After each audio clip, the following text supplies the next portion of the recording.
Bonjour à tous, je suis Paul d'Entraîne Imprimante 3D et aujourd'hui dans cette vidéo je vais vous présenter la nouvelle imprimante 3D qu'on a reçue.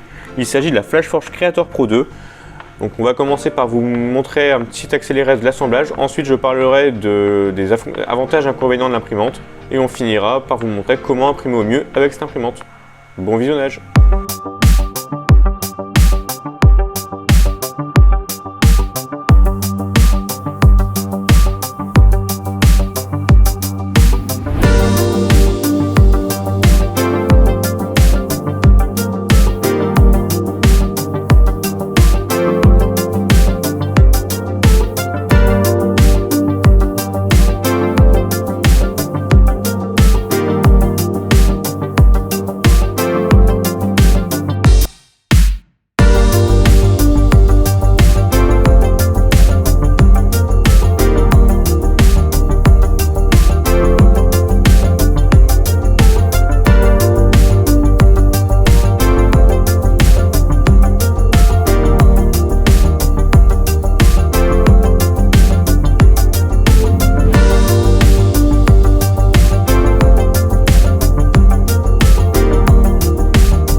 Alors pour commencer, la FlashForge Creator Pro 2 dispose de deux extrudeurs indépendants, donc qui permettent d'imprimer simultanément par exemple en mode miroir ou en mode duplication de pièces, ou encore d'imprimer des matériaux différents.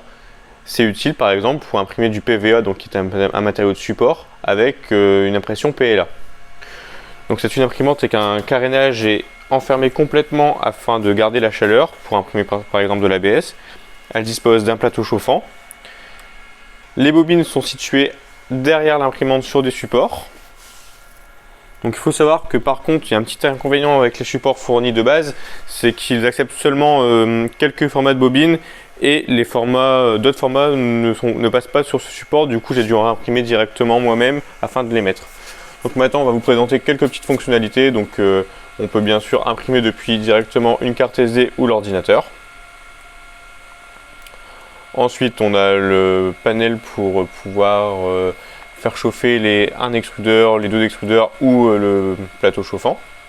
Et dans les paramètres, on peut charger ou décharger le filament d'un extrudeur ou de l'autre extrudeur. Faire une mise à niveau de l'imprimante. Donc là, on voit qu'on démarre la procédure de calibration.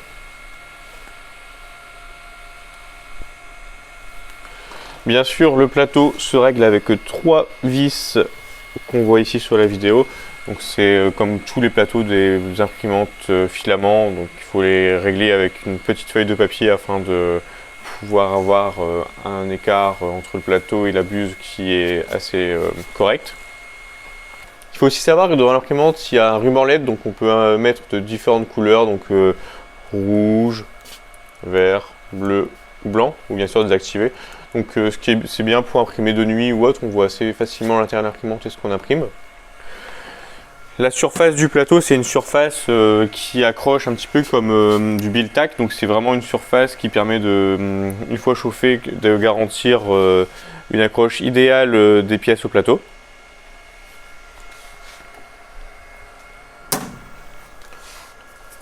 Donc maintenant on va démarrer une petite impression et on va vous la montrer en time-lapse. C'est parti.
Donc je vais maintenant vous présenter le logiciel FlashPrint. FlashPrint, c'est le logiciel fourni par FlashForge pour trancher et imprimer nos objets 3D.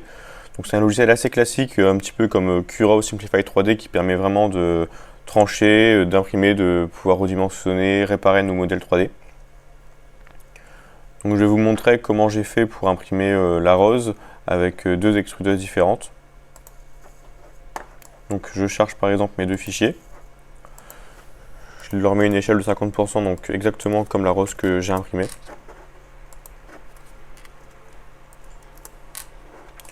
Ensuite, je les déplace pour pouvoir les imprimer chacun côte à côte. Et c'est ici où c'est intéressant, je choisis avec quel extrudeur je vais imprimer quel modèle. Donc par exemple, la fleur, je vais l'imprimer avec l'extrudeuse de gauche. Donc on voit ici que dans la prévisualisation, elle prend une couleur différente. Donc ça montre bien que la tige va être imprimée avec une extrudeuse et la rose avec l'autre extrudeuse. Donc maintenant on va passer à l'impression. Donc ici il y a très peu de réglages contrairement à Cura ou Simplify. Par exemple, on peut choisir les hauteurs de couches, le nombre de périmètres et le nombre de couches pleines supérieures et inférieures, la densité de remplissage ainsi que le motif de remplissage. On peut choisir les vitesses, donc les vitesses d'impression et les vitesses en déplacement. Les températures, donc bien sûr on peut prendre une température différente pour l'extrudeur de droite et l'extrudeur de gauche. C'est parce que par exemple on peut imprimer, si on veut, de l'ABS à gauche et du PLA à droite. Et on peut aussi bien sûr sélectionner la température du lit vu que c'est un plateau chauffant. Dans autres, il y a quelques petits paramètres, par exemple pour le ventilateur. Il y a aussi des paramètres prédéfinis, donc par exemple pour choisir les matériaux utilisés, donc PLA, ABS ou autre, ça va directement influencer sur les hauteurs, les températures, etc. On peut aussi soit choisir avec quelle extrudeuse va être imprimé le support, donc ça c'est très intéressant et important pour l'utilisation du PVA. Donc le PVA, c'est un plastique soluble à l'eau qui permet de enlever les supports directement en plongeant la pièce dans l'eau. Et on peut aussi choisir la pression ou non du raft, donc la couche en dessous de la pièce, et aussi selon quelle extrudeuse. Donc le raft, il est conseillé quand on a une pièce avec plusieurs extrudeuses, ainsi qu'un mur de purge. Donc on va le voir ici. Donc ici, là, je passe au tranchage. Et on voit qu'un mur de purge a été créé autour de chaque pièce. Donc le mur de purge, il est vraiment important pour éviter qu'il y ait des coulures d'une pièce à une autre, que la tête coule et crée des défauts sur la pièce. Donc l'imprimante, elle imprime vraiment super bien. La double extrusion permet vraiment de créer des projets innovants qui sortent de l'ordinaire avec une imprimante plus classique. À l'heure d'aujourd'hui, en juin 2021, l'imprimante est à 899 € sur Amazon. Le lien, il est sous la vidéo, vous pouvez directement l'acheter sur Amazon. Donc voilà, merci d'avoir visionné cette vidéo, j'espère qu'elle vous a plu. N'hésitez pas à la liker et à vous abonner et à rejoindre notre groupe Entraîneur 3D. A bientôt!